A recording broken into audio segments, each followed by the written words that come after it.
Hello dear student, welcome. तो 5 short note कैसा आएगा एग्जाम में और कैसे लिखना है, तो एकदम शॉर्ट में एकदम सिंपल में एक्सप्लेन करा देता हूँ। और पाओ पाओ हो सकता है उतना लेक्चर तुम लोग पहले सेंड कर दो, अभी नहीं, पूरा लेक्चर सुनने के बाद।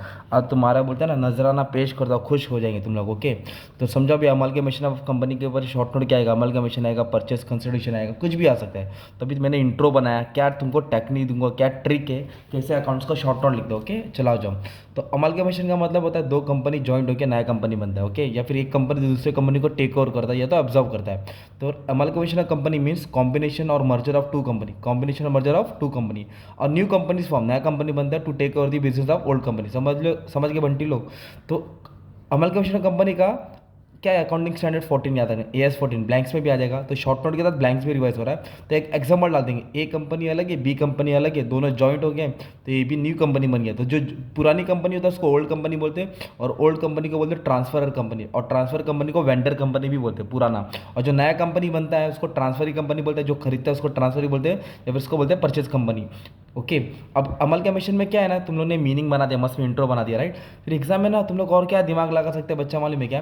तो अमलगमेशन में परचेस कंसिडरेशन होता है। परचेस कंसिडरेशन मतलब होता है कि ट्रांसफर कंपनी को कुछ अमाउंट पे करेगा बिजनेस परचेस करने के लिए। तो बिजनेस परचेस के लिए जो पे करते हैं उसको बोलते हैं परचेस कंसिडरेशन। उसका भी दो मेथड होता है। कितने मेथड होता है, दो। एक होता है नेट एसेट मेथड, जब कंपनी न्यू कंपनी की पुरानी कंपनी का एसेट्स लेके जाता है। एक होता है पेमेंट मेथड, उसको बोलते हैं परचेस मेथड। ओके, इसमें क्या एसेट लेके आएगा, इस पर पेमेंट करेगा, राइट। ये तुम्हारा परचेस कंसिडरेशन हो गया। और एक अच्छी बात बताओ कि तुम लोग परचेस कंसिडरेशन का फॉर्मेट बना सकते हो, एसेट्स और लायबिलिटी को माइनस करके दिखा देने का, अमाउंट डालने का नहीं।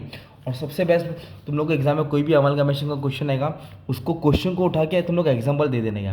This can be explain with the help of following example. जैसे राम और श्याम दिया है, तुम लोग करण अर्जुन डाल देना, नंबर को चेंज कर देना, ये पूरा पैराग्राफ उठा के तुम लोग शॉर्ट नोट में डाल देना। This is the example of amalgamation, in this way purchase consideration calculated. ये तुम्हारा ट्रिक हो गया। ओके, और भी क्या लिख सकते हैं अमलगमेशन में, तो amalgamation deal with AS accounting standard 14। Okay, amalgamation involves combination of two और more company to form new company.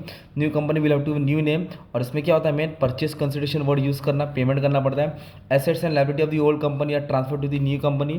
जो भी इंटरेस्ट होता है शेयर होल्डर का, वो प्रोटेक्ट करते हैं। और purchase consideration is the amount. Purchase consideration क्या होता है, एक अमाउंट होता है that acquiring company is willing to pay to the old company, है ना।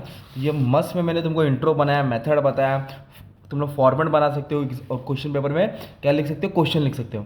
तो तुमको एक शॉर्ट नोट तैयार कर दिया 5 में, कुछ भी है अमलगमेशन में, ये उठा के डालने का है। अभी जैसे बाकी का भी 4 चैप्टर का मिल जाएगा तो तुम्हारा दिल गार्डन गार्डन हो जाएगा। चलो आ जाओ। तो पाओ पाओ नेक्स्ट टॉपिक है लिमिटेड लायबिलिटी पार्टनरशिप। इसका एक्ट कभी पास होता है, 2008 में पास होता है। ओके, कमेंट में पाओ पाओ कर देना, अगर अच्छा लग रहा है तो बस दुआ में याद रखना। सुनो भी, तो एलएलपी क्या है, ये मिक्सचर है। मिक्सचर मतलब होता है दो चीज़ का मिश्रण है, पार्टनरशिप और कंपनी। पार्टनरशिप जहाँ दो लोग रहते हैं, और कंपनी मतलब बड़ी कंपनी, जॉइंट कंपनी, दोनों का मिश्रण को बोलते हैं एलएलपी। तो limited liability partnership is a hybrid business. Hybrid का मतलब मिक्स होता है बच्चा, हाइब्रिड बोले तो मिक्स, ये वर्ड यूज करना। Okay, mixture business structure that combines the benefit of partnership and company, जहाँ दोनों बिजनेस ज्वाइन होते हैं। और एलएलपी का एक एक्ट है 2008। कौन सा एक्ट है, 2008। तो एलएलपी का मेन रूल क्या है, नेचर क्या है, फीचर क्या है। तो LLP charter document is the LLP agreement. Charter का मतलब होता है कानून, मतलब मेन डॉक्यूमेंट, बर्थ सर्टिफिकेट। तो एलएलपी कंपनी का मेन डॉक्यूमेंट क्या होता है, एलएलपी एग्रीमेंट होता है। और जो भी एलएलपी नंबर ऑफ, इसमें मेंबरशिप कितना लिमिट है, मिनिमम 2 मेंबर है, मैक्सिमम नो लिमिट। ये याद रखो, ब्लैंक्स में आएगा, ट्रू और फॉल्स में आएगा। Minimum 2 member, maximum 2, no limit, कोई भी कितना भी आने दो। एलएलपी मेंबर है लिमिटेड लायबिलिटी, इनका कर्जा कम रहता है, इनकी पास लायबिलिटी ज़्यादा होती नहीं है। और LLP can be converted into company. LLP को कंपनी में कन्वर्ट कर सकते हैं, पर कंपनी को एलएलपी में कन्वर्ट नहीं कर सकते। ये ब्लैंक्स में ट्रू और फॉल्स में आता है। और फिर जैसे बड़ी कंपनी में बोर्ड ऑफ डायरेक्टर मैनेज करता है, जैसे कोई शिप को कैप्टन जैक स्पैरो संभालता है, मतलब कप्तान संभालता है, वैसे ही एलएलपी को कौन संभालता है, डेजिग्नेटेड पार्टनर। तो designated partner are the partner who are responsible for the management of the LLP, वो मैनेज करता है। The role of designated partner, short form में लिखा DP, in case of LLP is similar to that of director in case of company. LLP वही role play करता है जो director का, जो कंपनी का डायरेक्टर करता है। और उसको क्या मिलता है, कोड मिलता है, डीपीआईएन कोड मिलता है ना, डेजिग्नेटेड पार्टनर आइडेंटिफिकेशन नंबर मिलता है। ओके, ये याद रखने का है। फिर एक एलएलपी का एग्रीमेंट होता है, 2 पार्टनर है, 3 पार्टनर है, 10 पार्टनर है। तो जो भी एलएलपी में मेंबर है तो उसमें एग्रीमेंट रहेगा। तो एग्रीमेंट में डॉक्यूमेंट रहेगा, डॉक्यूमेंट टर्म्स एंड कंडीशन रहेगा। टर्म्स एंड कंडीशन में रहेगा कि किसका क्या रोल है, क्या प्रॉफिट शेयरिंग है, क्या ड्यूटीज है, कैसा मैटर सॉल्व है, ये सब डाल देने का था। और एलएलपी में राइट्स क्या है, लोग कोई भी कॉन्ट्रैक्ट में जा सकते हैं, कोई भी प्रॉपर्टी खरीद सकते हैं, can be sue and be sued, उस पर केस हो सकता है, वो केस कर सकता है।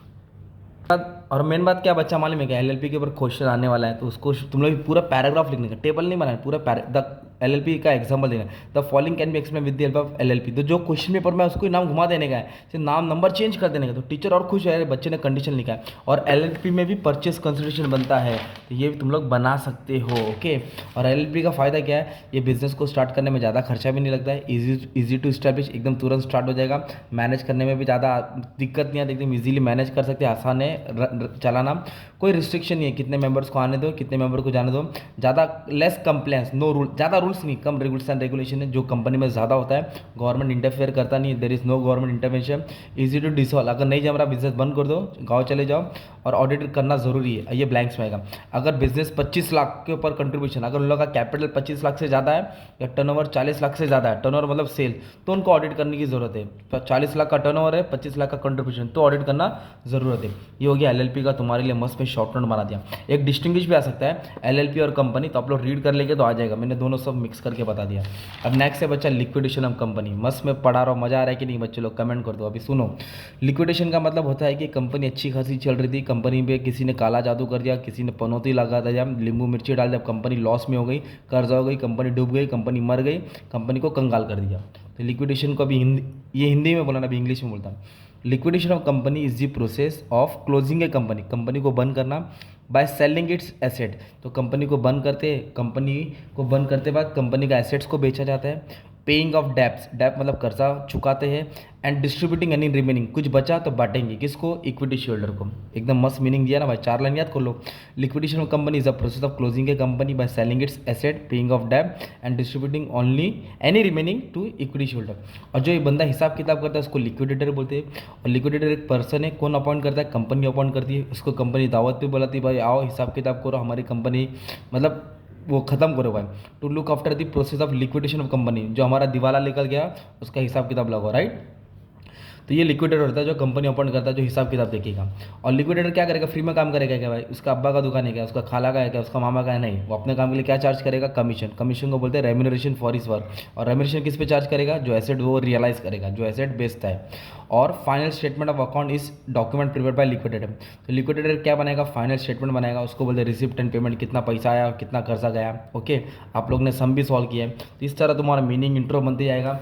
फिर वही आइडिया बोला ना यार, क्वेश्चन पेपर में आएगा ना, ये ऊपर की लाइन लिख देना, ए बी है, इधर डाल देना XYZ कंपनी लिक्विडेट हो गया, फिर ये पूरी कंडीशन डाल देने का। टेबल मत बनाओ, टेबल को पैराग्राफ में बनाओ, this is the example of liquidation of company, statement of liquidator क्या बनाता है, इस तरह तुमको दिमाग लगाना है। जो तुमने सम प्रैक्टिस किया उसका इस्तेमाल करो ना बंटी लोग, टेंशन क्यों ले रहे हो।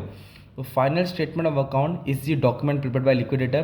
तो इसमें क्या बनाता है, कंपनी एसेट्स और लायबिलिटी देखता है, अमाउंट ऑफ मनी रियलाइज मतलब बेच के कितना पैसा आया, एसेट बेच के कितना पैसा आया, amount of money distributed to creditor and share holder, कर्जेदार को कितना दिया और जो बचा शेयर होल्डर को कितना मिला, रिमेनिंग अमाउंट।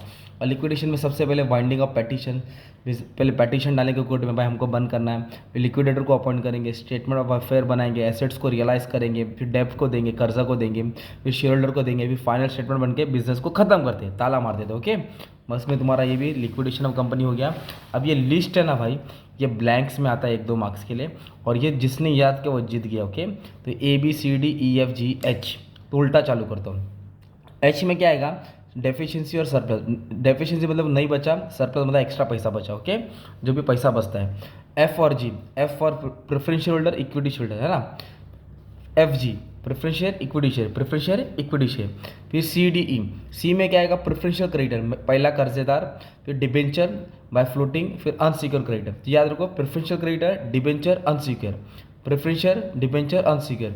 इधर आएगा एसेट्स नॉट स्पेसिफिकली प्लेज, जिस पे कोई गिरवी नहीं है, एसेट स्पेसिफिकली प्लेज, जिस पे गिरवी है। तो लिस्ट A जिस पे कोई एसेट गिरवी नहीं है, B पे गिरवी है, फिर प्रेफरेंशियल क्रेडिटर, फिर डिबेंचर, फिर अनसिक्योर क्रेडिटर, फिर प्रेफरेंशियल होल्डर, फिर equity holder, differential surplus.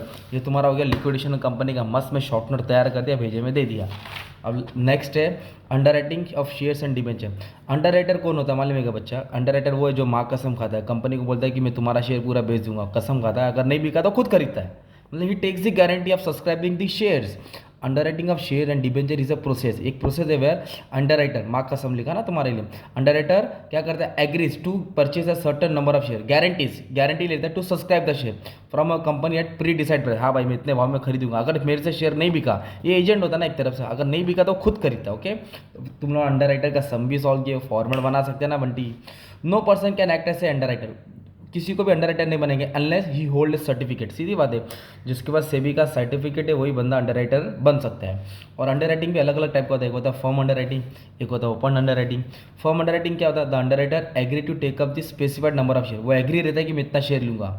His liability is absolute and not conditional, absolute मतलब होता है उसने जितना बोला उतना उतना बेचना ही पड़ेगा, वो बोला कि मैं 10,000 शेयर मार्केट में बेचूंगा तो 10 सब्सक्राइब कराना ही पड़ेगा, okay. Even if is issue is over subscribe, अगर ज़्यादा लोग भी आएगा तो भी उसको उतना माल बेचना है, कम लोग आएगा तो भी उतना ही माल बेचना है, उसको बोलते हैं फर्म अंडर राइटिंग। क्या बोलते हैं उसको, even if the issue is over subscribe, ज़्यादा तो underwriter are liable to take up the agreed number of share, जो बात किया था उसको शेयर लेके जाने का, ये उसका उल्टा है। ओपन अंडरराइटिंग है, under this type of agreement the underwriter agrees to take up agreed proportion of share not taken by the public, जो पब्लिक ने नहीं लिया वो लेगा, इधर लायबिलिटी कंडीशनल है, ऑप्शनल है, he is liable only if issues under subscribe, अगर कम शेयर बिका तो खरीदेगा वरना खरीदने की जरूरत नहीं है। और एक होता है मार्क एप्लीकेशन जिसमें स्टैम्प लगता है और एक अनमार्क जिसमें स्टैम्प लगता नहीं है, तो ये मैच द फॉलोइंग में आता है, ओके। और एक बात बोलूँ ना तुमको, जो मैंने समझाया था, जो अंडर राइटिंग के ऊपर क्वेश्चन आएगा तो इस ये नहीं बनाने का, फॉर्मेट बना देने का, अंडर राइटर का जो फॉर्मेट होता है ना बच्चा, जिससे कि आंसर का जो फॉर्मेट है तुम लोगों ने प्रैक्टिस किया, किधर है बोलती जल्दी आ जा, बच्चों के पास टाइम नहीं, ये फॉर्मेट बना देने का, statement of net under liability of under writing, ये नाम लिख देने का फॉर्मेट, ओके, छोटा सा। अब सुनो, application from stamp with the name of underwriter, it is an application where underwriter has agreed to purchase a specific number of share, जिसपे स्टैम्प लग गया कि मैं खरीदूंगा। अनमार्क उसका उल्टा, those application which do not bear the stamp of underwriter, जिस पे अभी तक कोई भी अंडरराइटर का स्टैम्प लगा नहीं है। An application where underwriter has not agreed to purchase, मैं खरीदूंगा नहीं, तो अनमार्क हो गया। और लायबिलिटी ऑफ अंडरराइटर कैसा है, ग्रॉस लायबिलिटी होता है, ग्रॉस बोलते हैं इसको कि इतना शेयर बेचना है, नेट मतलब उन लोग इतना खरीदेंगे, ये ग्रॉस होता है, ये नेट होता है ना।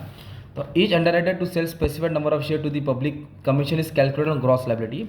नेट लायबिलिटी क्या है, this refer to the number of share to be taken by each underwriter when public has not subscribe, जब पब्लिक सब्सक्राइब नहीं करती है तो उसकी नेट लायबिलिटी आती है, और ये ग्रॉस तो उसको लेना ही पड़ता है, और इसको कमीशन मिलता है, तो इक्विटी शेयर पर 2.5% मिलता है और मैक्सिमम कमीशन 5% है, मतलब अंडरराइटर को 5% ज़्यादा कमीशन मिलती है नहीं है। और कमीशन हमेशा इशू प्राइस पे आता है, किस पे आता है, commission is always calculated on issue price. Issue price का मतलब क्या होता है, अगर 10 का शेयर है, प्रीमियम 2 रुपया, तो 12 रुपये पे उसको कमीशन मिलेगा, 12 रुपये पे क्या मिलेगा, कमीशन।